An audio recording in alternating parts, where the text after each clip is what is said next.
Приветствую всех у себя на канале. Сегодня вам предлагаю посмотреть расклад для представителей знака зодиака Крыса на период зеленого деревянного дракона. Вот такой у нас с вами дракончик.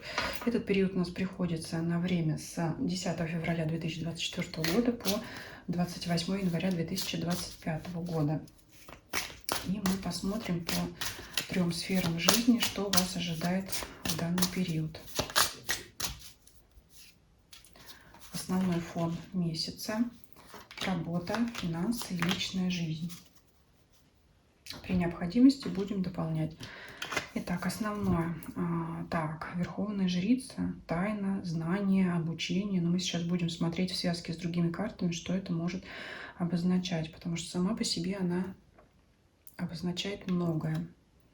Можете узнать что-то тайное, скрытое от вас, неизведанное.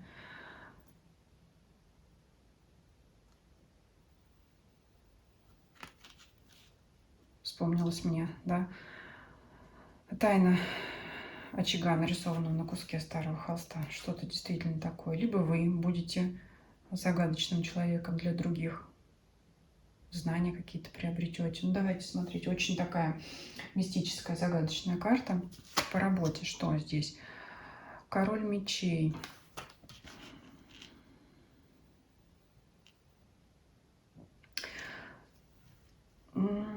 Смотрите, в первую очередь это может быть ваша жесткость в работе, проявление ваших таких жестко агрессивных черт характера.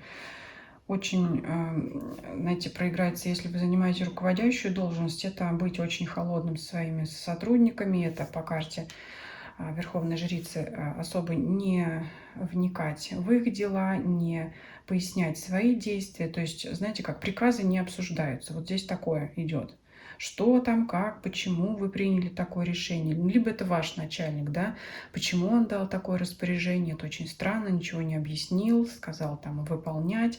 Может быть, для вас это кажется нелогичным. То есть это либо ваши действия таким образом, жестко, трезво. То есть если вы сами поручаете что-то делать и ничего не объясняете, значит, именно в этом вся суть, именно чтобы эту причину не знали вашего поведения. Может быть, это как-то связано с конкурентами, или это, знаете, как просто подчиненный, ты выполняешь мои распоряжения, не задаешь никаких вопросов. Либо это в вашу сторону такое поведение. Ну, вот здесь такое, да, немножко так жестковато, ну, довольно-таки жестковато, все-таки это король. Такая вот какая-то резкая форма руководства, либо вашего к вашим подчиненным, либо вашего руководителя к вам. Давайте здесь, знаете, что дополним? Это из-за личных отношений, ну, я имею в виду рабочих, личных, это из-за того, что кто-то кому-то не нравится, или это вообще не связано с вами или с вашим подчиненным, либо это имеет какую-то более глубокую цель. Я имею в виду, вы злитесь на подчиненного, потому что он вам лично не нравится, либо ваш начальник злится на вас и так себя ведет, потому что вы ему не нравитесь. Вот это я имею в виду. Либо это вообще не связано с личными отношениями. Но это какая-то более высокая цель. Скажем так, грубо выражаясь, не вашего ума дело. Вот я принял решение, и я знаю, что я делаю по императрице, потому что я знаю, как вести свое хозяйство, мне не нужны никакие советчики, уж тем более я не должен докладывать о том, что и как я делаю, почему я принимаю такие решения. То есть вот человек считает нужным оставить причины и обоснования своих действий в тайне, значит, действительно на то есть какие-то основания. Да? Может быть, что-то, чтобы кто-то не узнал раньше времени, чтобы действительно конкуренты что-то не узнали. Еще может, знаете, что иметь место? Это давать разрозненные распоряжения подчиненным нескольким, чтобы они не знали о работе друг друга. Они, конечно, могут это между собой обсудить. Вы можете это им запретить, но не факт того, что они эти ваши указания будут обсуждать. Ну и со стороны, да, например, наоборот, если вы подчиняетесь такому человеку, там, смотрите уже по своей ситуации. Но все равно информация будет даваться такими частями, чтобы коллектив все равно не понял вот эту общую цель. Да? То есть каждый выполняет свою строго узкую задачу. И даже если они эту цель обсудят между собой, они все равно не выйдут. Для них все равно останется загадкой вообще, почему такие даются распоряжения, такие действия. Ну, вот так вот как-то серьезно, загадочно, но Верховная Жрица нам здесь эту тайну, загадку-то все-таки выдает.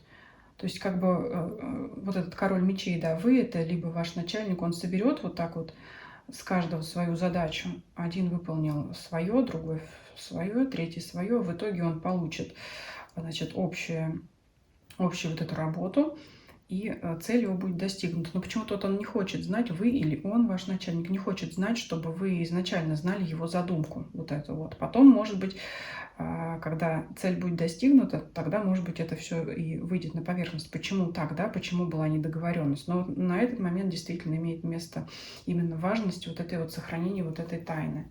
Да? Ты делаешь одно и не знаешь то, что делает второе. Но я не буду повторяться, я думаю, что вы меня поняли. Давайте посмотрим сферу финансов.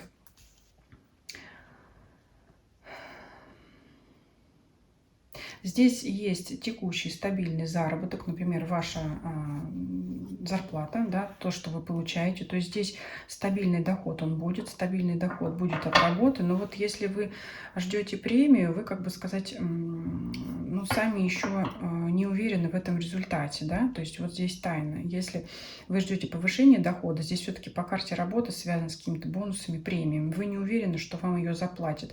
Может, да, а может, нет.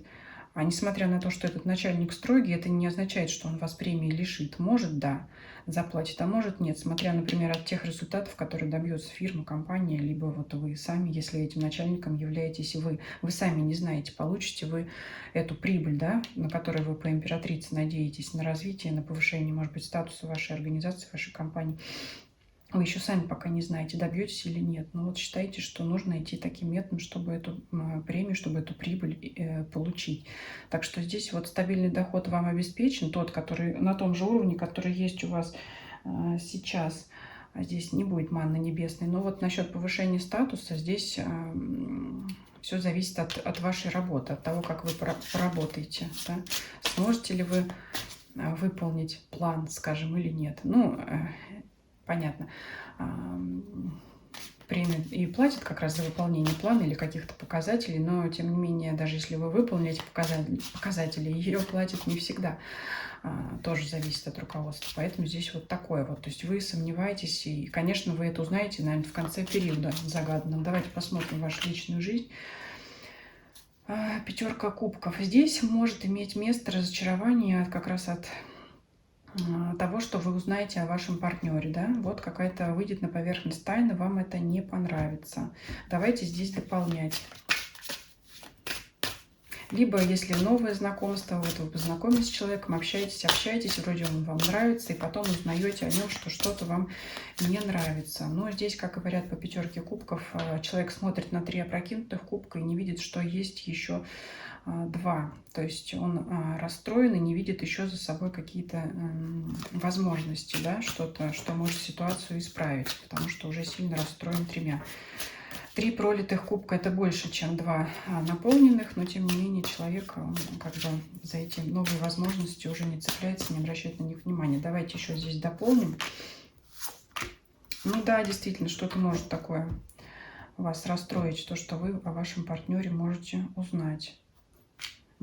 Может быть резкий разговор, выяснение отношений. Но, знаете, после этого может быть еще бурное перемирие, потому что туз жезлов — это карта страсти. Я не вижу здесь вашего разрыва.